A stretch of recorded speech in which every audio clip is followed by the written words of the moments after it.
करती थी कश्मीरी पंडितों को मारने के लिए, कश्मीरी पंडितों को कश्मीर से भगाने के लिए, उनकी बहू बेटियों को बलात्कार करवाने के लिए लश्कर तैयबा को प्रोवोक करती थी बेनजीर भुट्टो पाकिस्तान से, और कश्मीर के मुसलमान वही करते थे जो बेनजीर भुट्टो बोलती थी। तो तब भी तो हमने उनको नारेबाजी में उस वक्त हिजाब में नहीं देखा था। तो ये कौन सा चूरन बांट रहे हैं ये भारत में, और कौन सा फ्रीडम ऑफ स्पीच है जो ये जो चाहे वो बोल सकते हैं, और हम कुछ बोलेंगे तो हमारे पर केस हो जाएगा, हमें टारगेट कर दिया जाएगा, ये जो चाहे वो बोल दें। ये कौन सा फ्रीडम ऑफ स्पीच है? द थर्ड थिंग इज साहिल कि ये मौलाना मोहम्मद मदनी जी कहते हैं एक बड़े चैनल पर बैठ करके कि भाई भारत जो है वो संविधान से चलेगा, लेकिन भारत के मुसलमान इस्लाम से चलेंगे। तो लो भैया, नासिर खान बलात्कारी है, उसको नापुंसक करो, उसका औजार काटो, क्योंकि इस्लाम तो यही कहता है। कोई राशिद और मुल्ला और अली जो है अगर चोरी करे उसका हाथ काटो ना। फिर लॉ एंड ऑर्डर पर क्यों कन्वर्ट हो जाते हो मेंढक की तरह खुदक करके?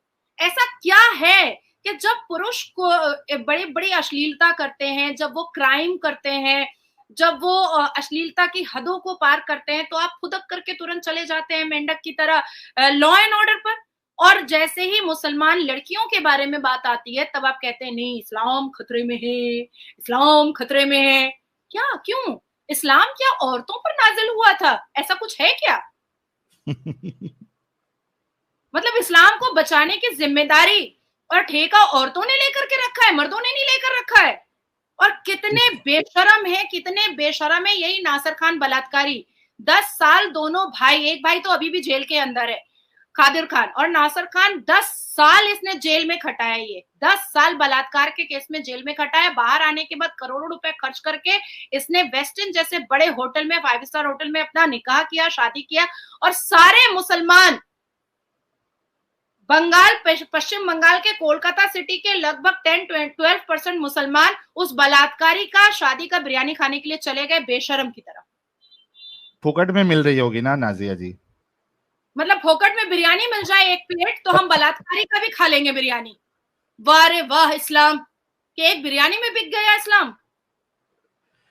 और दूसरी चीज जो आपने एक चीज कही उस पे मैं आपको बोलना चाहूंगा कि इस्लाम आया ही इसलिए है, उसकी एक बुनियादी वजह यह भी है कि औरतों का इस्तेमाल किस तरीके से ज्यादा किया जाए।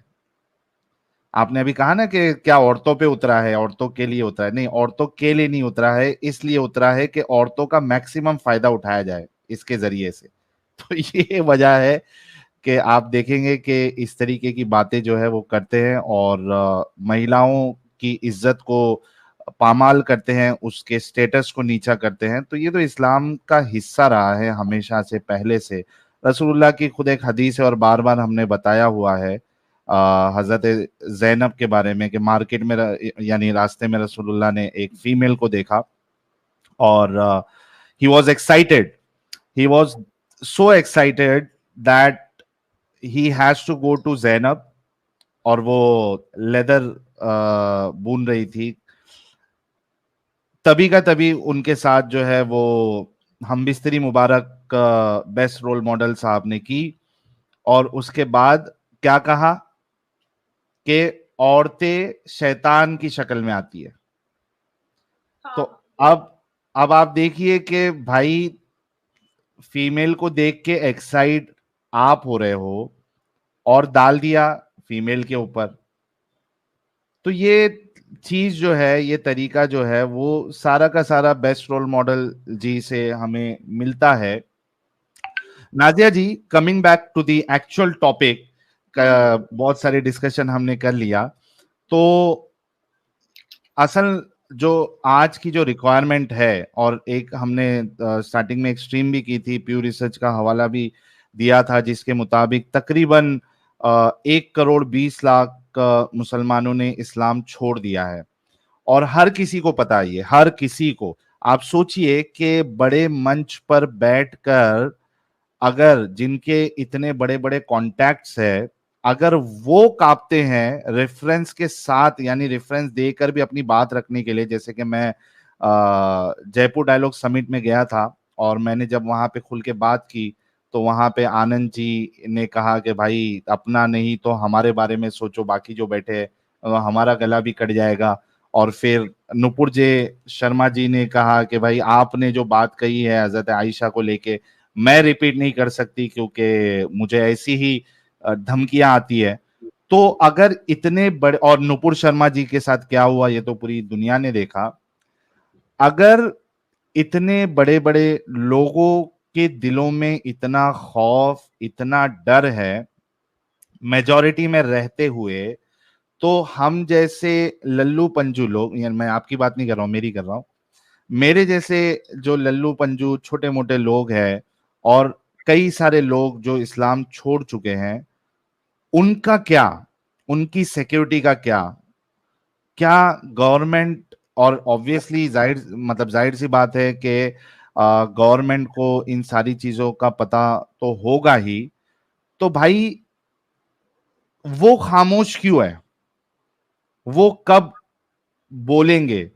कब हम जैसे लोगों को सिक्योरिटी प्रोवाइड करने का कुछ स्पेशल लॉ, प्रोटेक्शन लॉ, जिस तरीके से, मैं एक एग्जांपल देना चाहूंगा और उसके बाद मैं आपसे ही कहूंगा कि आप क्या कहना चाहती है इस सारी चीजों में, डिस्क्रिप्शन में हम जानेंगे। जैसे मिसाल के तौर पे ये जो जातिवाद का चीज हमने देखा था कि कई सारे लोग इसमें इन्वॉल्व थे, छोटी जाति या फिर क्या कहते हैं उसको, डिस्क्रिमिनेट करना, तो उनके लिए स्पेशल लॉज लाए गए और इतना स्ट्रिक्ट लॉ लाया गया कि अगर कोई उनको वो स्पेसिफिक वर्ड्स भी इस्तेमाल कर ले, मैं इस्तेमाल नहीं करना चाहता वो वर्ड, अगर वो स्पेसिफिक वर्ड भी इस्तेमाल कर ले तो उनपे केस हो जाएगा। और हमने देखा है कि बड़े बड़े सेलिब्रिटी अगर उनके मुंह से वो वर्ड निकला है तो उनको बाद में पब्लिक में आके माफी मांगनी पड़ी कि भाई गलती से फ्लो में ये वर्ड निकल गया था, हमने जानबूझ के नहीं बोला।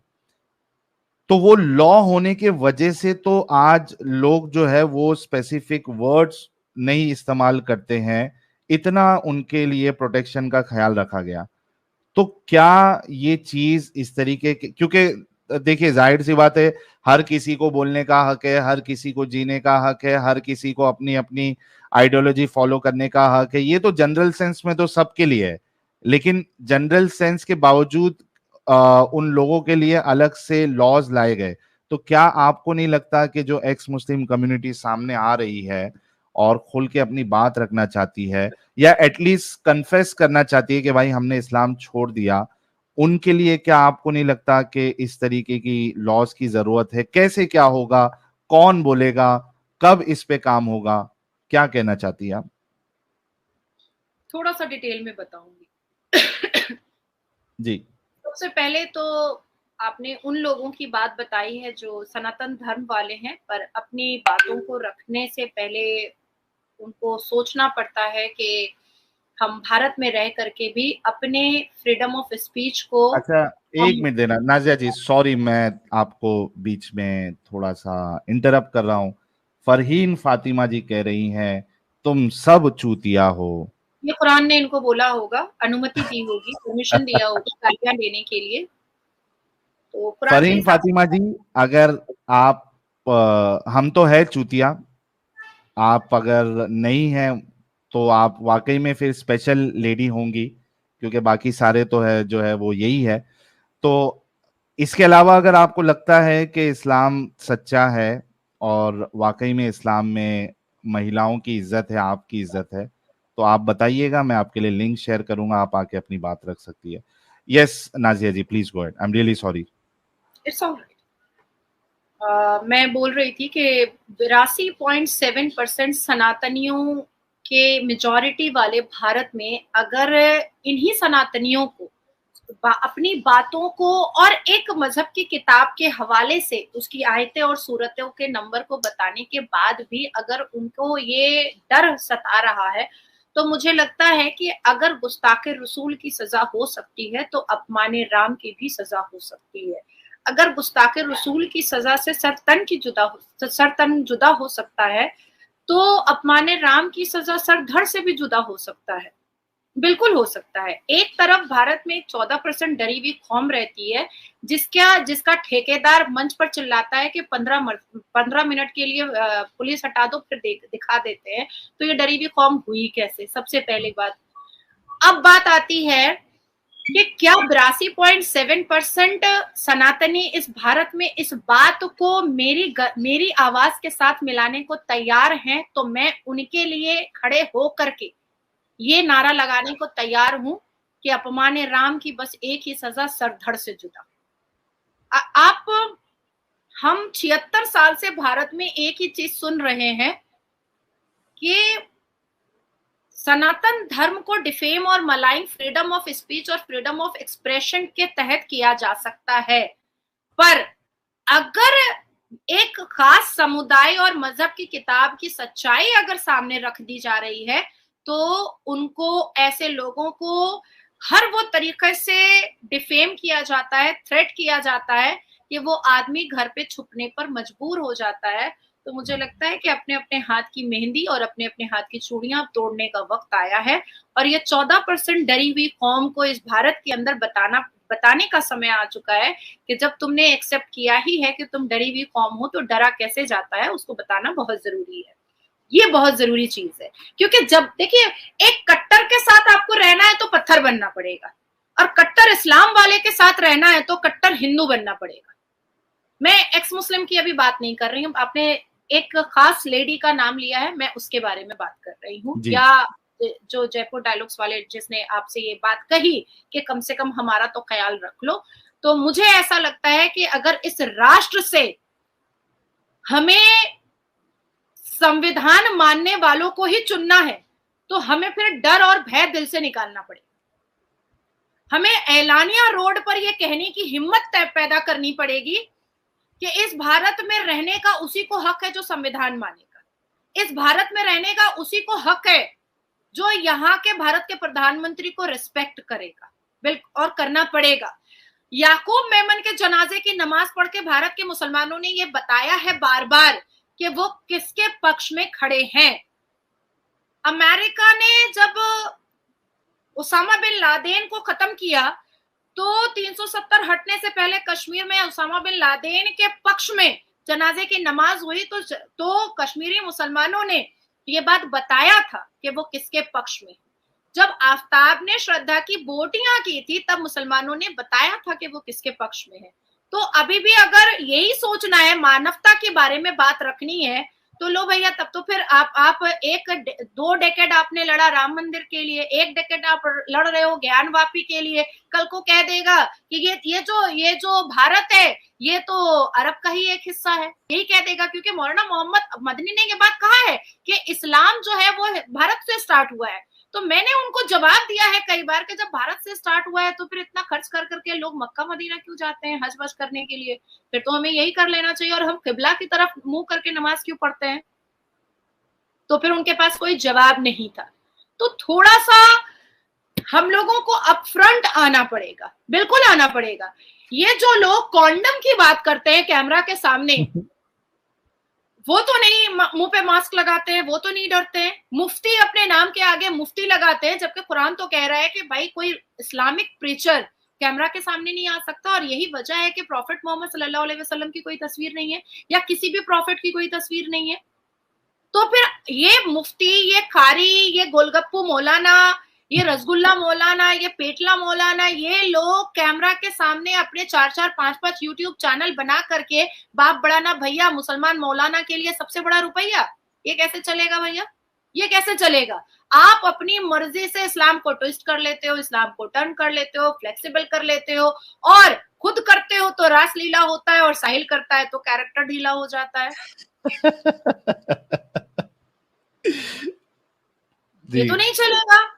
तो तोड़ तोड़ करके बताना पड़ेगा। दूसरी एक बात मैं साहिल आपसे और जरूर कहना चाहूंगी, मैं ये कहना चाहूंगी कि जब इस तरह की टिप्पणियां और गालियां कोई अगर महिला देती है आपके लाइव पर, तो उसको आपको डेफिनेशन देने की जरूरत नहीं है, बिल्कुल जरूरत नहीं है उनको, बल्कि ये कहने की जरूरत है कि अल्लाह आपको हिदायत दे, और अगर आपको इस्लाम ने इस बात की अनुमति दी है, परमिशन दिया है या गाली गलौज करने का, तो फिर इतना छोटा सा चूतिया गाली क्यों दे रही हैं आप? फिर और गंदी गाली दीजिए ना, क्योंकि हमारे मुंह से तो माँ बहन की गालियां नहीं निकलती हैं, कम से कम ऑन दी कैमरा तो नहीं कर सकते हैं, ये तो नहीं कर सकते। हाँ, रही बात के रोड पर अगर कोई मुसलमान मेरे से भिड़े तो मैं उसकी नानी याद दिला दूं बहुत अच्छा से। मैं वाह मीठी वाह वाह, जानती भी हूँ और कड़वे से कड़वा भी बोलना जानती हूँ, और ऐसी गालियां भी जानती हूँ कि कान से खून निकल जाए। हा, शेरनी है, शेरनी नाजिया जी, शेरनी, वाह। तो ये सब जो लफंदर लोग जो डराते हैं सर तन से जुदा कर देंगे, बकरी समझ के रखा है क्या? जैसे मौलाना साजिद रशीदी बोलता है कि 12 साल में लड़की का निकाह नहीं होगा तो वो बकरी से सेक्स करवाएगी। भैया फीमेल फीमेल सेक्स करेगी कैसे? अब बकरी भी लेस्बो होने लगी है क्या? अच्छा, ऐसा स्टेटमेंट दिया था उसने? हाँ बिल्कुल दिया था। अब आपने एक बात कही है हाँ। कि भारत में लगभग मैंने सर्वे किया है, 1 करोड़ से कुछ कम आंकड़े आ रहे हैं मेरे हाथ में जो एक्स मुस्लिम हो चुके हैं, और कई ऐसे लोगों को मैंने देखा है जो इस्लाम को लेकर के काफी मतलब जैसे रूहानी मोहब्बत होती है, उनको रूहानी मोहब्बत थी, और उसके बाद धीरे धीरे जब वो डीप डाउन गए, डेप्थ में गए, तब उनको लगा कि भाई ये बहुत कंफ्यूजन फैला रहा है कि एक पन्ने पे कह रहा है कि अगर किसी का खून करते हो तो पूरी इंसानियत का खून कहता है हो जाता है, और 5वें पन्ने पे कहा जा रहा है कि अगर कोई इस्लाम कबूल नहीं कर रहा है तो सर तन से जुदा कर दो। तो ये एक कंफ्यूजन फैलाने की बात है। अब ऐसे स्मार्ट चीजों पर, ऐसे अकल वाली चीजों पर अगर कोई कन्फ्रंटेशन करना चाहता है, अगर कोई कर रहा है, तो मुझे लगता है कि भारत के उन मुस्लिम समुदाय के धर्म के ठेकेदारों पर यह जिम्मेदारी बनती है कि वो हर एक प्रश्न का उत्तर वो सही हवाले के हिसाब से दे। मैंने कई बार साहिल आपको भी देखा है कि आप मेन स्ट्रीम मीडिया पर, आप नेशनल न्यूज पर बैठे हैं और कभी भी आप पूरा जवाब नहीं पा पाते हैं। कोई तो क्विट कर जाता है, कोई तो गाली गलौज करना स्टार्ट कर देता है, कोई भाग जाता है, कोई इतना चीखने लगता है कि फिर बात ही समझ में नहीं आती है कि भाई हमने पूछा तो अलीफ था, ये बता रहा वाईजेड है। तो ये एक कंफ्यूजन क्रिएट होता है। तो मुझे ऐसा लगता है कि आपके इस प्लेटफॉर्म से मैं उन तमाम मुसलमान समाज के और specifically all India Muslim personal law board से मैं ये रिक्वेस्ट करती हूँ कि जो 1 करोड़ से थोड़े से कम बचे हुए जो एक्स मुस्लिम्स हैं, मैं सेमिनार जो है वो मैं ऑर्गेनाइज करती हूँ, और जितने भी all India Muslim personal law board के लोग हैं वो आए उस सेमिनार में, और इन लोगों को क्लियर करें कि इनकी सोच गलत है, ये गलत सोच रहे हैं, और कुरान के हवाले से क्लियर कर दें तो बात क्लियर हो जाएगी। लेकिन जितने भी प्लेटफॉर्म पे मैं बैठती हूँ, हालांकि मैं दूर दूर तक एक्स मुस्लिम नहीं हूँ, मैं मुसलमान हूँ, मुसलमान माँ की बेटी हूँ, और आज भी मैं 5 वक्त नमाज पढ़ती हूँ। वो चिटिंगबाज मुसलमानों की तरह नहीं हूँ कि 5 केजी मेकअप कर लिया, नेल बड़े बड़े चुड़ैल की तरह रख लिए और उसमें नेल पेंट लगा लिया और उसके बाद भी हम मुसलमान हैं और टीवी कैमरा पे भी बैठ गए 10 केजी मेकअप करके। मैं उन मुसलमानों में से नहीं हूँ।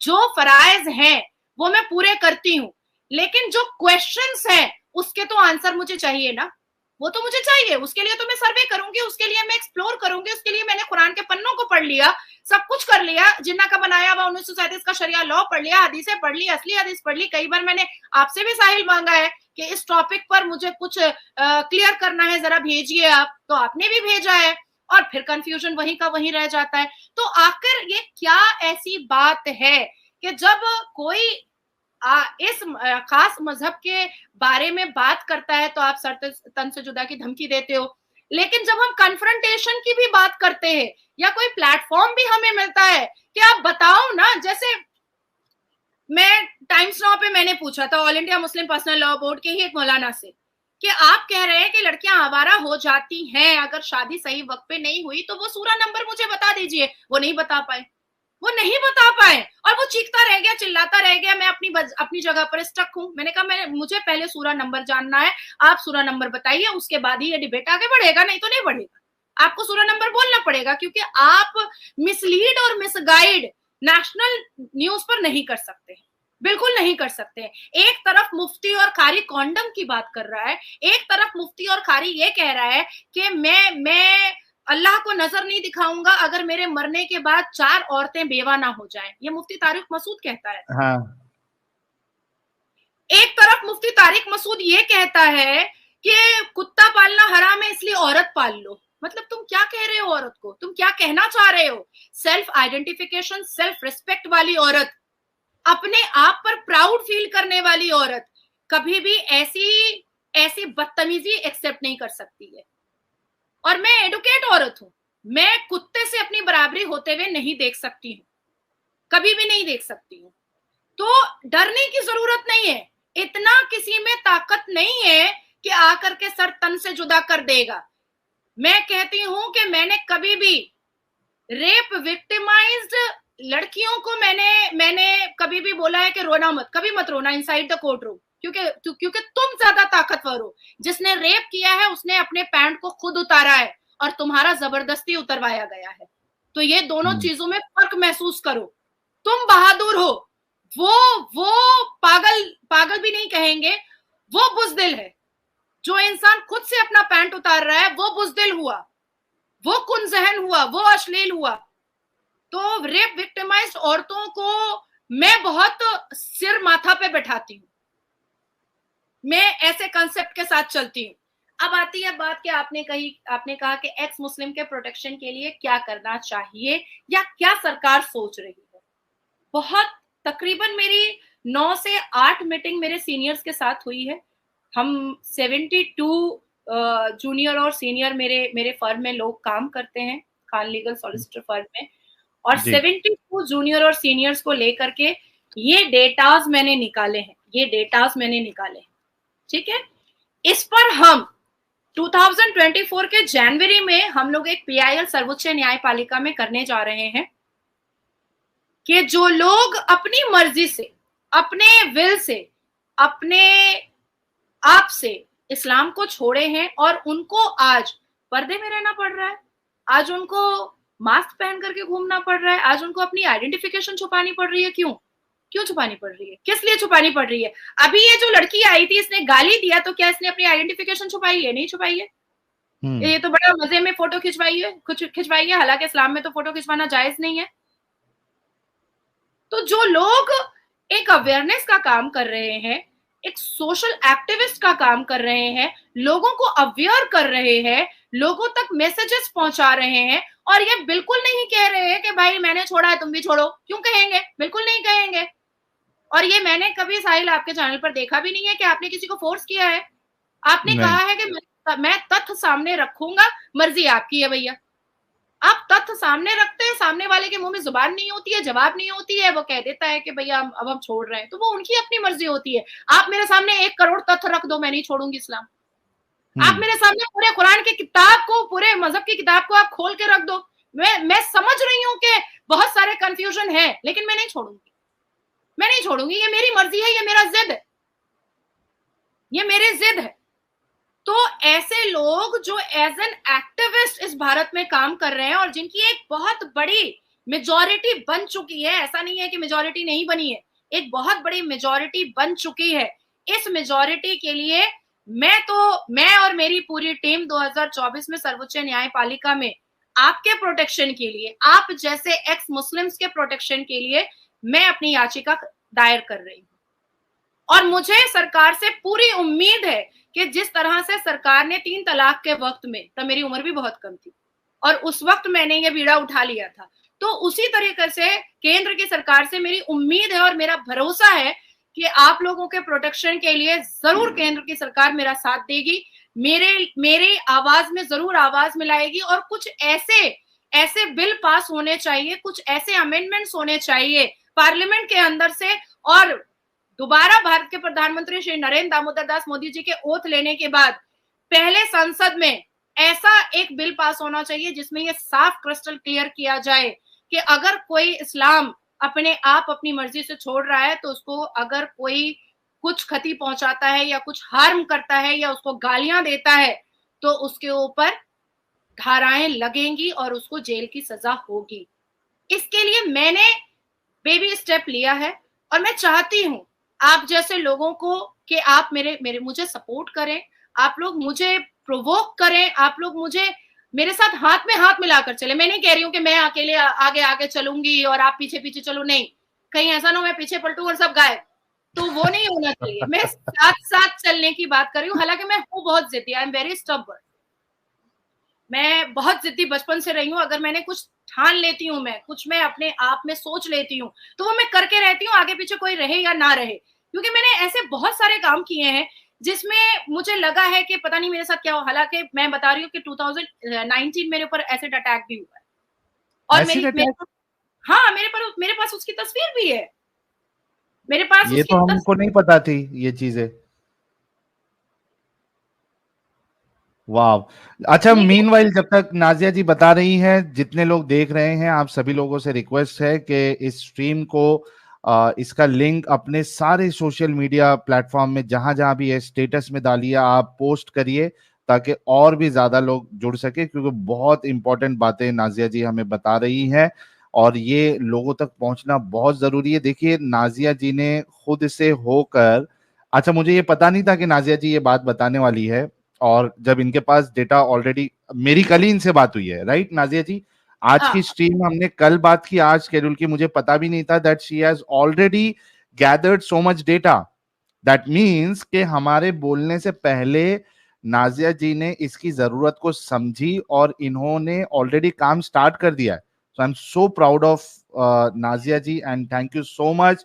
मेरे तरफ से, मेरी सारे व्यूअर्स के तरफ से और जितने एक्स मुस्लिम्स है सबके तरफ से आपको बहुत बहुत शुक्रिया कि आप इतना बड़ा कदम ऑलरेडी आपने स्टार्ट कर दिया है इस पे काम करना। Thank you so much Nazia ji. Thank you. मैंने वो एसिड अटैक वाली तस्वीर जो है वो जी। मैंने आपको भेज दी है, आप स्क्रीन पे ही डाल दीजिए ताकि सब कोई देख सके। ओ हो, ये मैं अभी शेयर कर रहा हूँ, एक मिनट दीजिएगा।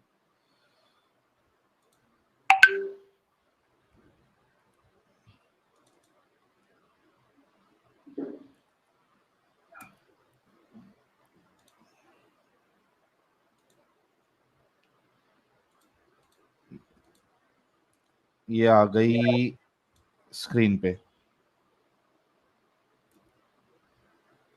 और तब भी मैं डरी नहीं, इवन मैं और वोकल हुई, मैंने और अपने स्टेप को आगे किया, मैं और अपफ्रंट हुई। तो ये कभी का वाकया है नाजिया जी? ये 2019? 2019 का है। अगर मैंने अपने पर्स से, मैं गाड़ी में फ्रंट सीट पर बैठी हुई थी, अगर मैंने अपने अपने तुरंत अपने पर्स को उठा करके अपने चेहरे पे नहीं लगाया होता तो शायद वाकई में वो जिहादनों की वजह से मुझे प्लास्टिक सर्जरी करानी ही पड़ती। पर अल्लाह का बहुत बहुत शुक्र है, माँ बाप की दुआ है कि 2-3 ड्रॉप्स ही मेरे फेस पर आ पाए थे।